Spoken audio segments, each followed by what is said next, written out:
Welcome to people that are joining us. Sorry we were a minute or two late. You know what tech is like. I think it's the heat. We're glad to have you on board. We'll just give it a minute or two for everybody to get on.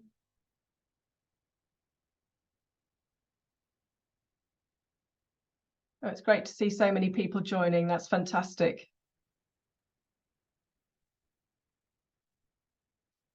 Okay. So I think as we started a few minutes late, I think that's probably enough time for everybody. So let me say hello to everybody and welcome you to the LaingBuisson and Autumna benchmarking webinar. Now, we know you're busy people, so we will be keeping the timings to 15 minutes. But if you have any questions after the session, please stay online and we will answer them for you. So let me begin with a few introductions. My name is Debbie Harris. I'm the founder and managing director of Autumna. We're a lead generator platform primarily for self-funding clients. We are always looking for ways to support providers, which is why we have partnered with LaingBuisson for this webinar. We think this benchmarking tool will give you amazing insight into what your competitors are doing and could be really invaluable for your business. So let me introduce you to the main man, William Lang, founder and executive chairman of LaingBuisson. William leads the development of the business with a particular focus on its data capabilities. William doesn't really need an introduction. He's well known as a healthcare economist and a leading commentator on health and social care in this country. Following on from William, we're going to hear from Tim Reed. He's the Director of Research and Content at LaingBuisson. Tim has over 15 years of health and social care experience across both public and private sector and has specialised in policy and regulation. And last but definitely not least, we have Hina Choksi Will-Evans. She is the Managing Director at LaingBuisson, leads on research, economic modelling and policy strategy. And Hina's worked with central government, Goldman Sachs, and was a senior research fellow at the London Business School. So let's get into the detail of the benchmarking. LaingBuisson have been providing insight and data for over 30 years to the social care sector, and they are now developing a really exciting tool that will be particularly useful for providers.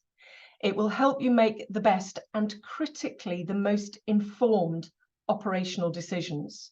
And during this brief, short webinar, we are going to be covering an overview of the service, the benefits of the service to you, explain the next steps to be a foundation member and get 6 months of this data for free, and then finish up with some questions. So let me pass straight over to William Lang.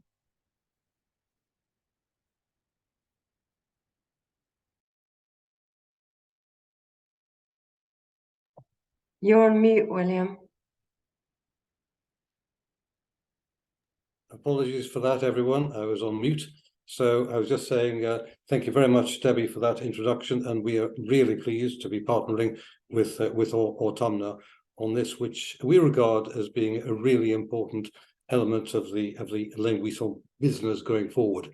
And this is about data, and it's about data by the sector for the sector.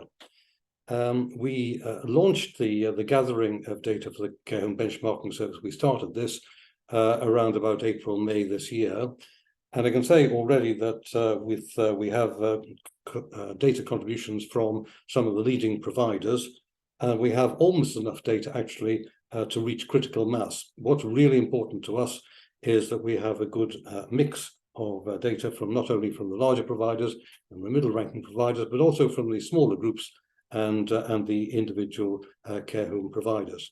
So what I want to do just now is to give you a taste of the sort of output that you can expect when we have the final platform up and running.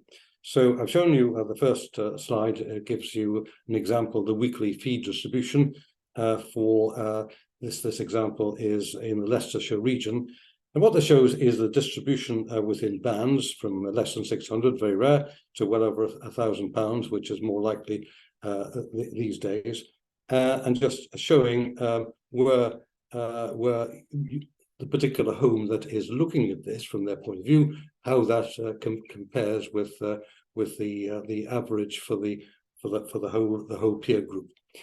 Now, what I wanted to point out with this particular one is that we're looking at fee rates for the specialism of old age and dementia. Those are specialisms which are determined by set by the Care Quality Commission.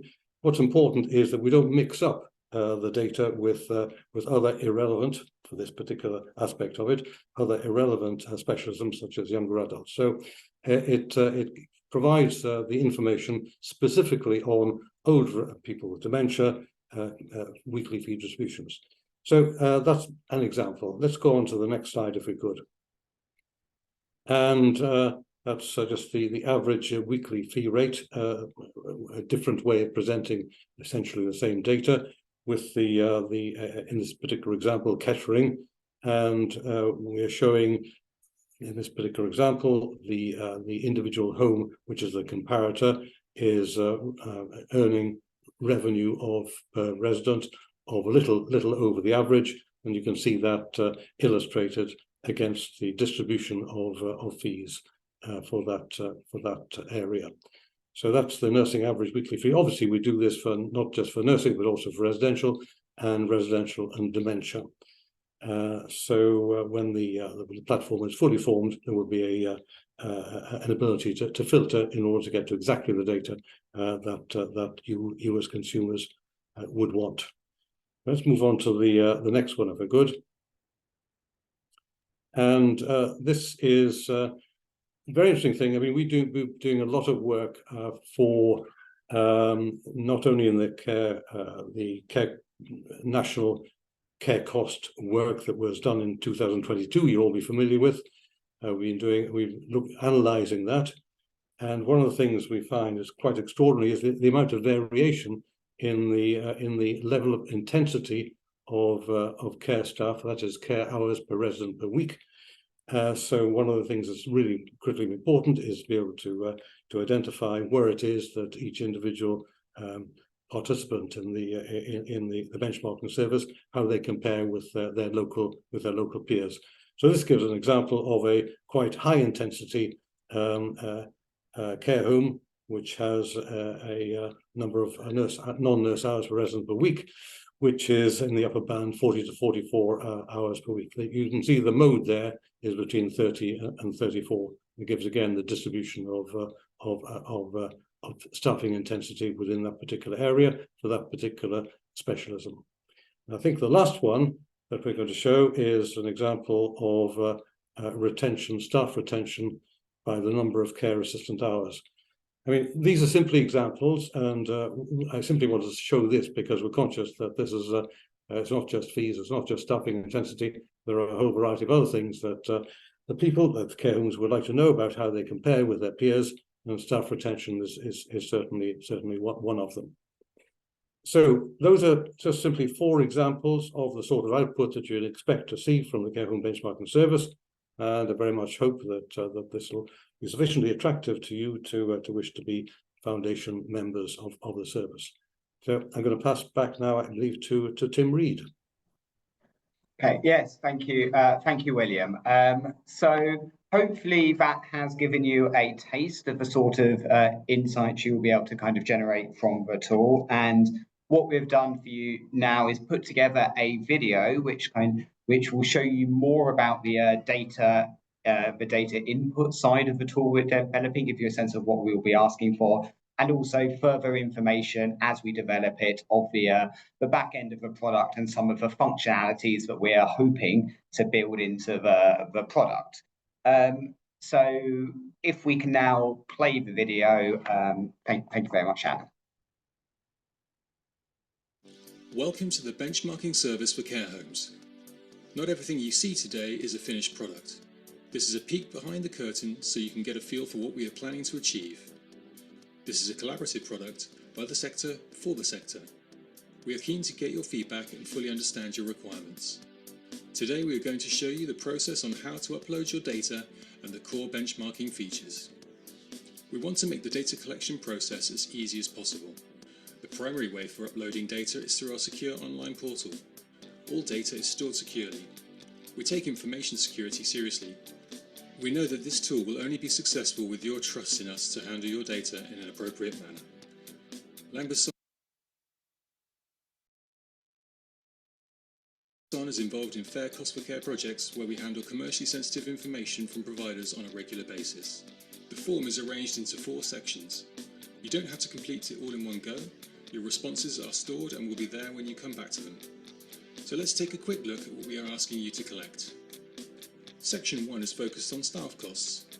We'll be asking for information on the number of hours and the hourly rate.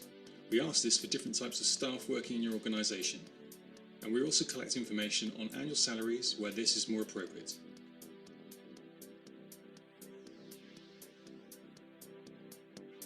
We want to reinforce the point that no one else will be able to see this level of data in relation to your organisation. Any other care home using this tool will see data in relation to staff costs or any other collected measure in an anonymised and aggregated way that is impossible for them to link to your specific care home.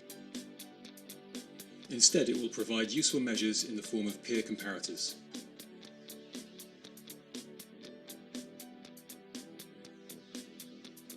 In Section 2, we're asking for data that will help us to provide important insights into how care homes are being funded and the extent to which a care home is providing services to self-funders or public-funded residents. We're also looking to capture information not just on capacity but occupancy. As we have heard from conversations within the sector, understanding how you are performing compared to local comparators can be critical. Our tool will not just show your occupancy ratios compared to others, you will even be able to specifically compare yourself to similar types of home. For instance, if you focus purely on local authority nursing care, you will be able to compare yourself to homes that also only provide that type of care. In Section 3, there are a few questions that will enable us to provide information on key workforce issues. These include level of agency staffing and retention levels among the staff you employ. In highly competitive local labour markets, we think it's essential to be able to compare yourself against your peers rather than having to rely on broader industry benchmarks.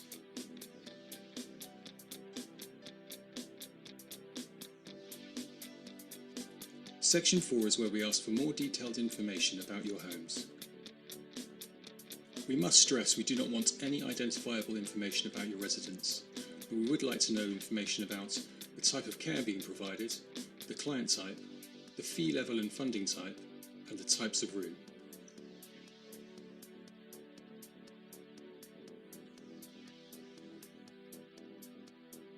Talking to the sector, we have found that this information is routinely available for providers, but rarely held in the same way.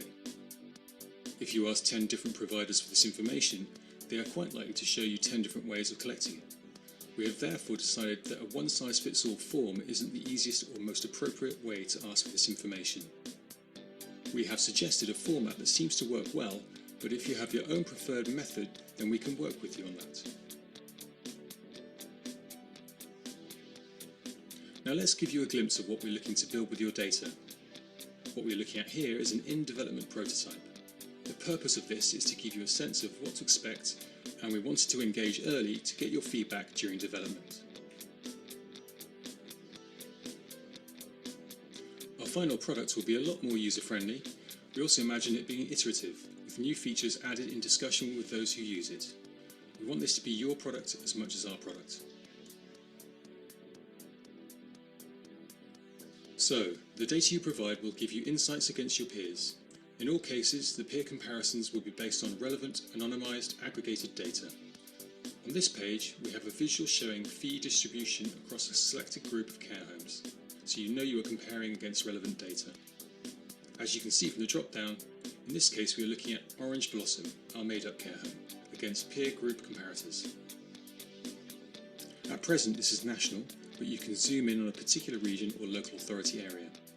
For instance, if you just want to look at the Northwest, you can select this data set only. Likewise, we intend to allow care homes to drill down to specific local authorities, which of course will be vital to understanding your local market competitors. Naturally, we know that different types of client will likely impact your fee level, so you can separate these out. For instance, here we go from all fees to just those for residents with dementia, over 65s and so on. The graph automatically removes over 65 fee payers and only shows the fees for those residents with dementia. And as you can see from the drop-down, You can also slice your data by nursing, residential and extra care. You will be able to refine your view by CQC data, and this can be cross-referenced with other data points. So you can look at your home's fee levels compared to not just those with good or outstanding ratings, but also zooming in on just those good or outstanding homes in the Northwest who only take on self-funders.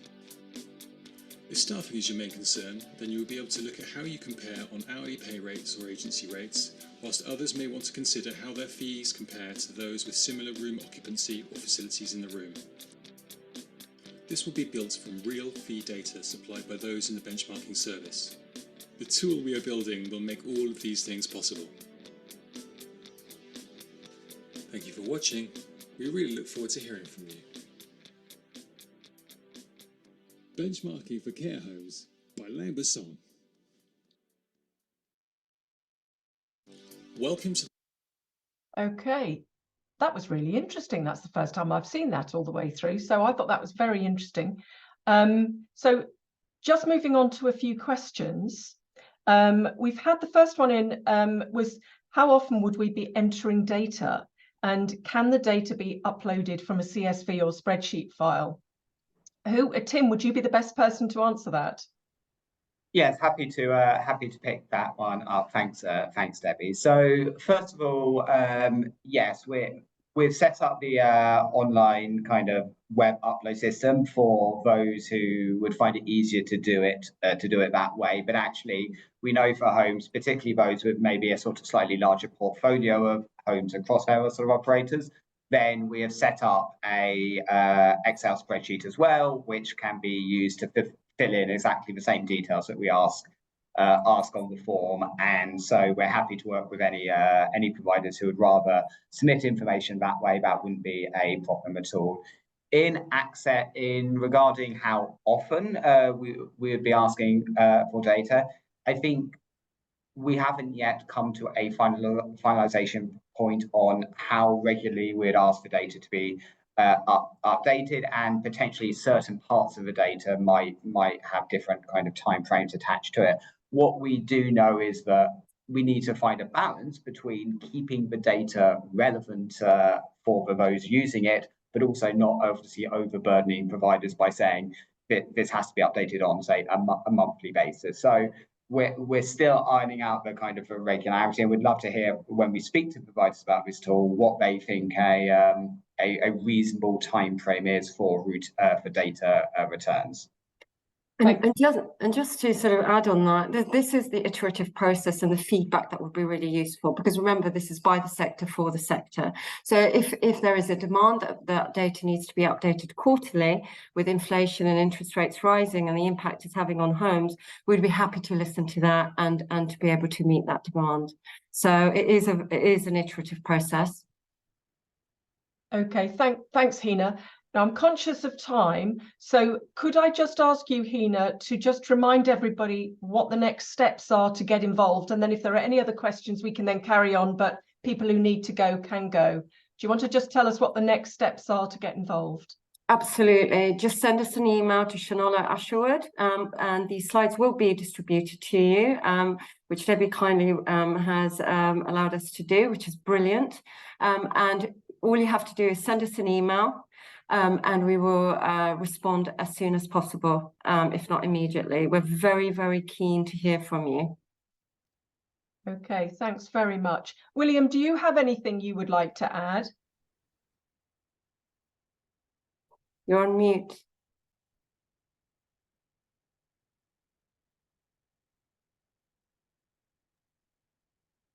No, I don't think William does. I've got it. That's fine. Yeah, I've got it now. It's on the left-hand side. Look, I just want to add something on the frequency. Different questions would require different frequencies. But as Hina said, it's an iterative process, and we seek to be guided by you. But if we were, say, to want to track occupancy regularly, that will require frequent submission of data. On the other hand, there are some things which don't probably change within the course of that financial year, in which case it might be as long as once every year, but unlikely. It's probably more likely to be twice a year or so. Thank you very much, William. And then we've had a question: is there a cost to taking part in this? Hina? Yeah, me and Tim have actually structured a fee. Obviously, this will be free for 6 months, and you will be able to shape this data model dashboard. But Tim, if I could allow you to come in here and talk about the data structures, please, the price structure. Yes, no, of course.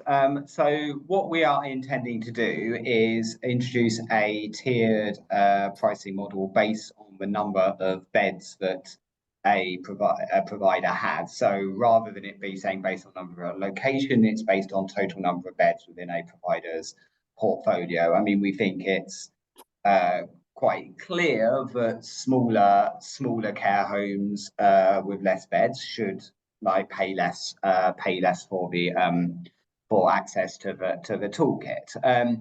So whilst the sort of the fine lines on that are still to be fully worked out, we're certainly looking at a kind of proposed price point for smaller homes of maybe around looking at around £1,000 a year.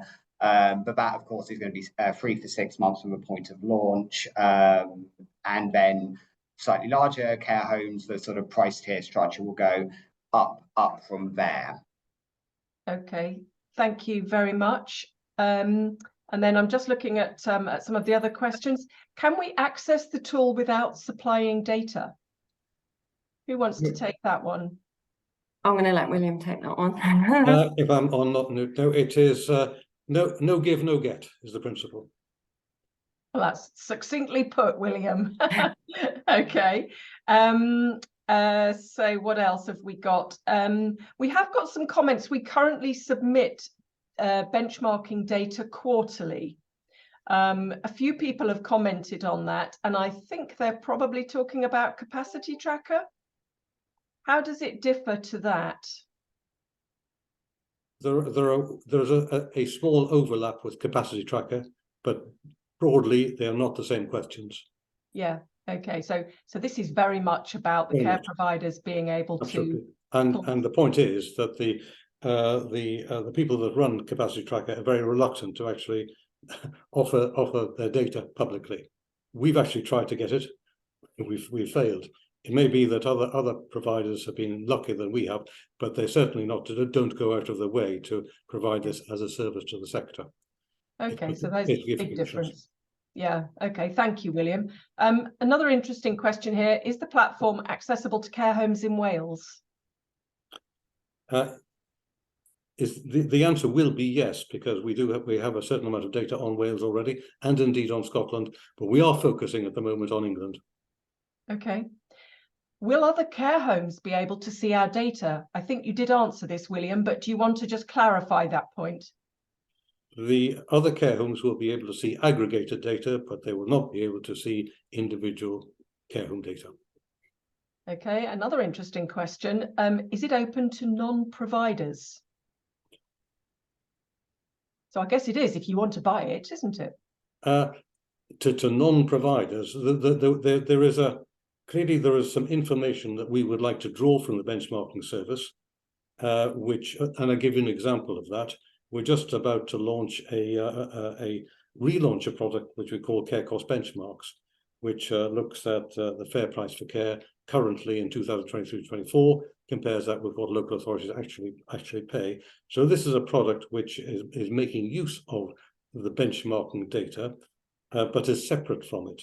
Equally, we'll want to use the data that we get from the benchmarking service in an annual report. For example, we have produce our annual report, Care Homes for Older People, which has national and regional data. So that sort of information, we expect to be able to use the information in aggregated form for those particular purposes. But they won't be able to buy this product because it's the no give, no get. So absolutely not. If they're not a provider, then they cannot have this actual dashboard and product. Okay, all right. Thank you for that clarification, Hina. Okay, how long before you predict the data will be at critical mass to provide useful feedback? We're slightly hesitating here. We know very well that the usefulness of the data depends on it being current and we are now in current year is 2023 to 24. We expect to provide something which is useful, the finished product, well before the end of this financial year. Fantastic. So Okay. hopefully, if we get more foundation members today and we continue to build on that, we're hoping to launch this in the next few months for all to enjoy for 6 months. Brilliant. Okay, and then a final question, because I'm aware we're nearly at 3 o'clock. Will you be collecting information on things like our broader offer to residents, i.e. they have a cinema room? Can people search at that level for that level of detail? That's exactly what we want to iterate in terms of the product.